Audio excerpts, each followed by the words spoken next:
Alright, good clap. Yay. You're ready for me yet? I'm always ready for Boom out, Prince. Alright. Let's do it. Hello and welcome to our brand new series. That's because I'm reading blindly off the script for the last week. Hello and welcome to our not quite brand new series, Backdoor Bookworms. Hey, it's the second episode. It's still new and shiny. It's new, exactly. Yeah, it's new-ish. Hello and welcome to our brand new-ish series, Backdoor Bookworms. My name is MC. This is my lolly princess, Chip. Hello. And always and forever. Oh, babe. I should get a tattoo of you with like a little cutesy dress. I'm surprised you haven't already, to be honest. True. I got a tattoo of you without a dress. Nice. And we are here to flirt with each other and also to bring you the worst in fan fiction from around the world, brought to life by our incredible acting. Are you going to keep that in every week? Of course, it's more relevant every time. It's true, it's very true. I feel like we're evolving as we go along. Indeed, we might have more voices than squeaky voice and racist Japanese voice. Yes. So we are going to return to everyone's favourite, the critically acclaimed series Sonic High School. It's hard to describe. From the author himself, it's a crazy high school drama featuring passionate romances and crazy cliffhanger endings. It is known as the most addictive story online, and it is the ultimate Sonic story about high school. I like that he clarifies it's the ultimate Sonic story about high school. It's not as good as some of the other Sonic stories, but... And also story as well, like, you know, there are films that do surpass it. You know, everyone knows the famous High School Sonic trilogy, of course. Yes, of course, yeah. Nonetheless, despite its flaws, this is a masterpiece. It is, and the author is DarkDoomFireMaster. Let us never forget that. So, with a mere 36,000 words in it, let's knock off about another 50 of those. Great. Sonic High School, Chapter 2, The Prom. Oh, that's promising. I'm excited for this already. Mm-hmm.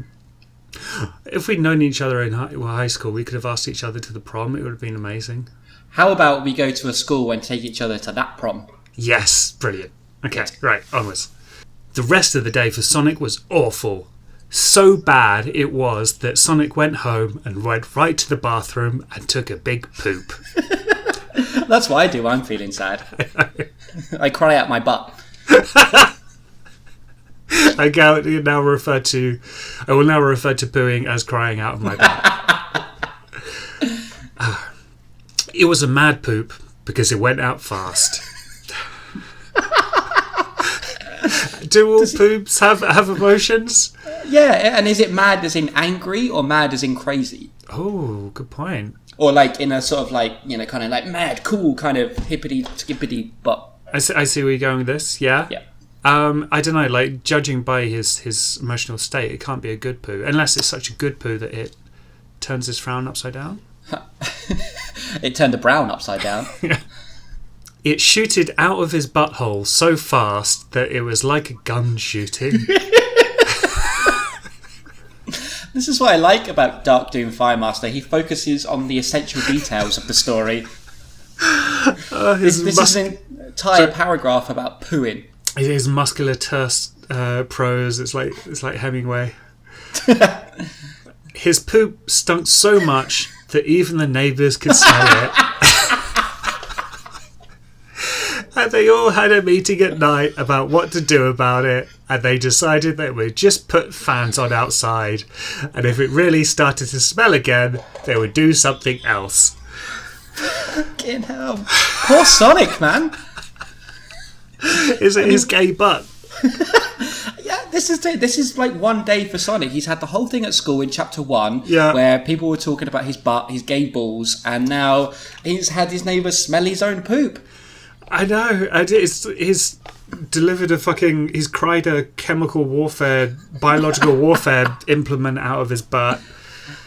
And his neighbours are having meetings about him. Yeah, neighbourhood watch, man. Can you imagine what it'd be like if you were sort of just walking home, like gone through the shop or whatever, it's evening, coming home, and you see all the neighbours gathered around, they're all saying, what should we do about his poop? It's tragic. I'm really sad. I'm so sad I might go and take a big poop. So Sonic pooped and went up to his room and shouted into his pillow, I hate everything! Sonic shouted loud, and he heard a knock at his door. Oh god, is it going to be his neighbours? Have they decided to, like, lynch him or something? What is wrong, Sonic? Asked Sonic's mum. I'm not sure what's going on with this one. Nothing, said Sonic. Is he narrating himself? Is it like some sort of weird third-person narration thing? Is that what it is? I just think he was sat on the toilet going, Sonic is pooping mad. Okay, just keep it down because I'm trying to watch the TV, said Sonic's mum to Sonic, and left without saying anything else. What a bitch. Yeah, terrible mother. Mm-hmm.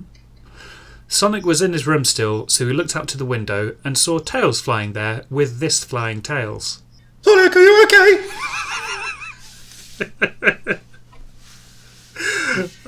I like your Tails voice. I think it's evolved again. Yeah, asked Tails. I was worried about you, Sonic.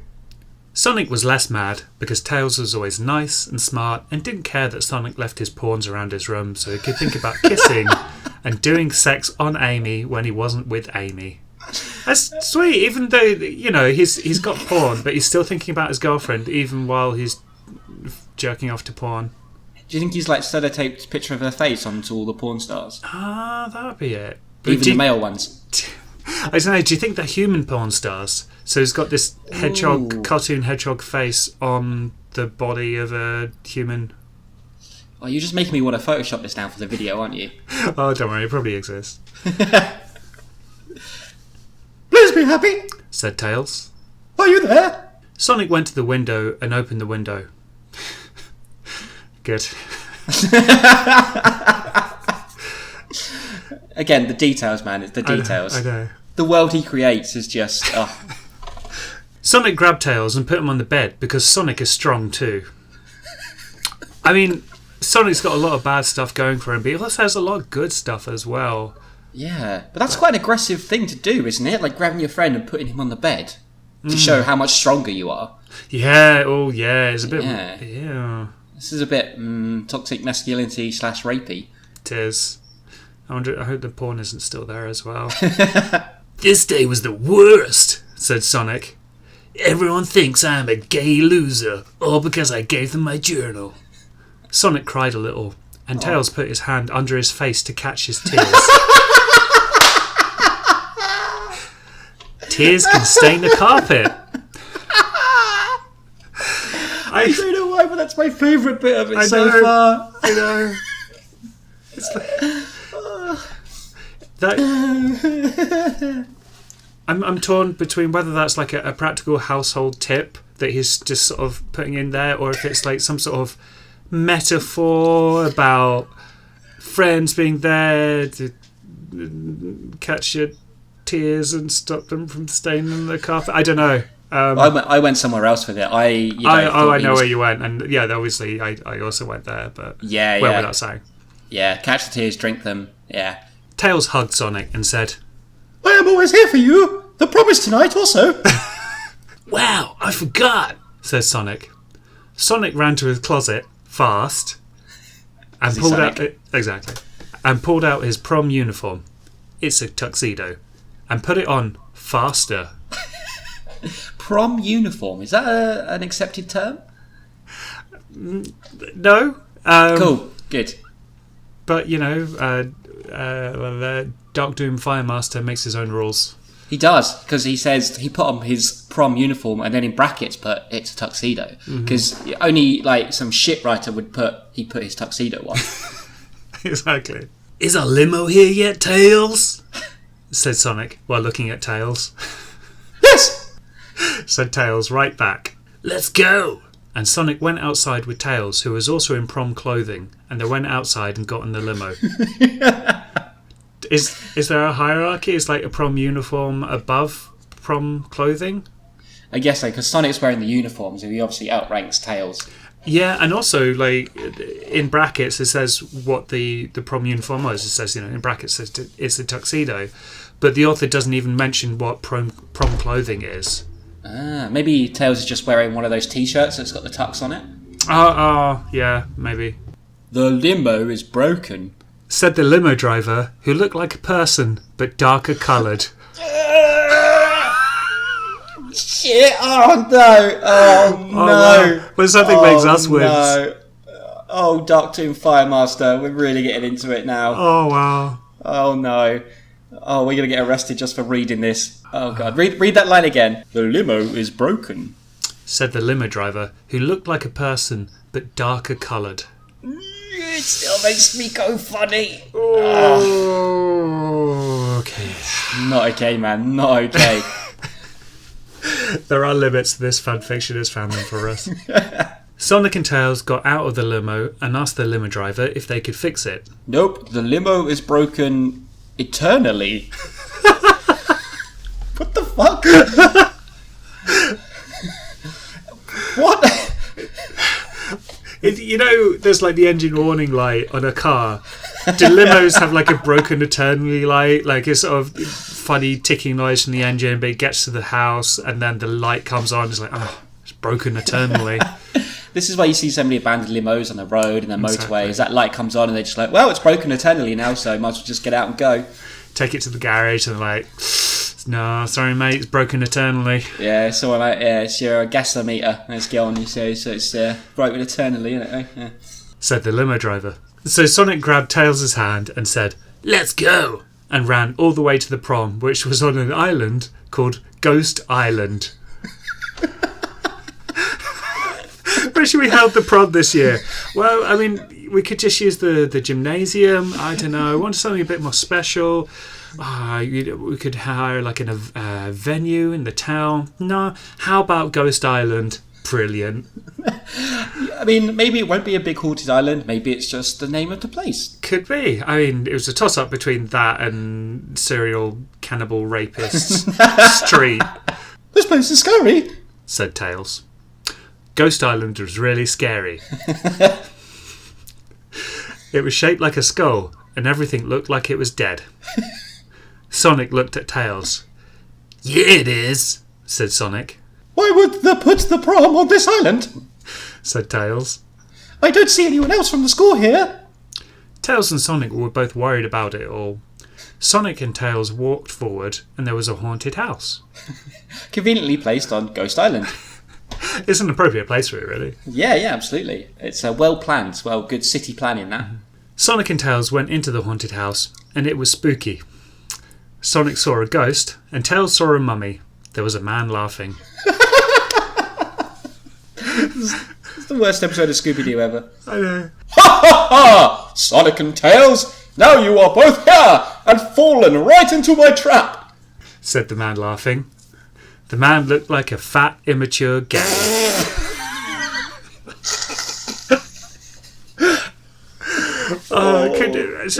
Could you describe the man? Well, he was he looked fat and immature and a gay. I like the fact that he looks immature and gay. Like, that's his aesthetic. His look, is carefully crafted. Puts a lot of time into it, a lot of effort. Oh, dear. Obviously, you guys already know who it is from that description, but just in case, it was Eggman. Funny enough, from the voice and the description, I didn't pick up on that it was Eggman. Eggman, why you're here? Asked Sonic and shouted at Eggman. Are you here for the Chaos Emeralds? Sonic shook his fists at Eggman and Tails ran at him, but what an idiot he was, because a cage fell down from the top of the sky and trapped Tails. You are doomed now, said Eggman. Welcome to a graveyard of you. That's the worst threat. It sounds like the worst song lyric ever. Okay. So I'm just trying to contextualise this chapter 2. It's the second chapter. So Sonic's poop smells. There's a prom. Yeah. It's on Ghost Island. Yeah. Eggman is here. He's a fat, immature gay, and now he's made a graveyard of tails. He has. Okay, good. Just making sure, I'm with it. I'm up to date. I'm good to go. Also, I don't know if it's relevant, but the limo is broken eternally. And it's terribly racist. And Sonic looks at porn, but only so he can think about doing sex on his girlfriend. So much going on. I know. Sonic was shocked, but did not run forward because he did not want to get caught too. But what if Eggman did not have another cage? Sonic did not know, so he went to the side into a different room. This room was smaller and had carpets and wallpaper. It was still scary though. Unlike all that comforting carpet and wallpaper you find in a normal home. Yeah, how is carpet and wallpaper scary? Are the ghosts on it, I guess? I guess so. Maybe it's made from human flesh? Oh yeah, that would be scary. That would make sense. Maybe it's made from people that are like people but darker coloured. Sonic said, "I need to find a way out and to save Tails." And he walked into a door that was on the next wall. So, wait, has he slammed into a door that was placed onto a wall that doesn't open onto anything? I think this is the dude's way of saying that there was another door. And he went through it. Gone through. Right, it's cool. Again, just making sure, me and the author are on the same even keel. Well, I mean, to be fair, it could be something completely different considering this whole thing. So that's also very true. Yeah, skepticism is healthy at this point. "Next thing," said Sonic, and he came out of the room into the same room he was in. No, I really don't get it now. No. Oh, okay. Wait, it's a haunted house, isn't it? So it is explained. Yes. "This is a haunted house, so you always come back to the same place," says Sonic, thinking of a famous saying he saw once on the wall of a Walgreens where it was written. That old chestnut. "This is a haunted house, so you always come back to the same place." Fucking hell. I believe it was Hemingway that first coined that phrase. Eggman laughed and pointed at Sonic. "I kissed Amy, and now you can never date her again, because I am going to do sex to her tonight." Those are the rules. If a fat, immature gay kisses your girlfriend, you can't date them, and also they have to have sex that night. Yeah, he's going to do sex to her tonight. But is he going to do sex on her tonight? No, it says two. I know. Is that different? I assume so. Maybe it's like first base, second base. Yeah, so two on in. Kissing, two on, and then you can't have... There's no in sex, Chip. No. Sorry. I don't claim to be as good a writer as this guy, so I'm just going to shut up right now. Good. "No, this cannot be real," said Sonic. Sonic knew that he had to do something. But what? Oh, one of those infamous cliffhanger endings we've been promised. I know. DarkDoomFireMaster is renowned for the way that there's a cliffhanger at the end of every chapter, all 25 of them. Oh, fucking hell. But I feel like one cliffhanger wasn't addressed from last time. Ooh. Is Sonic's balls, are they gay? Is his dick gay? Is his arsehole gay? Is just some of them gay? None of them?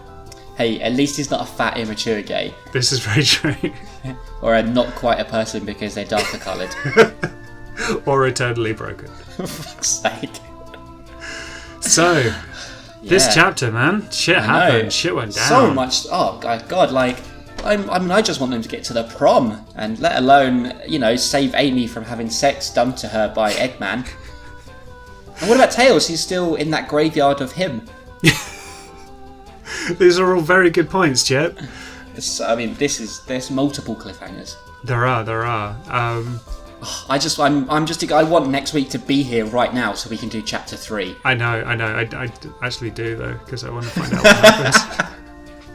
Do you think there'll be more homophobia, racism, sexism, and just fucked up weird shit? I can only hope.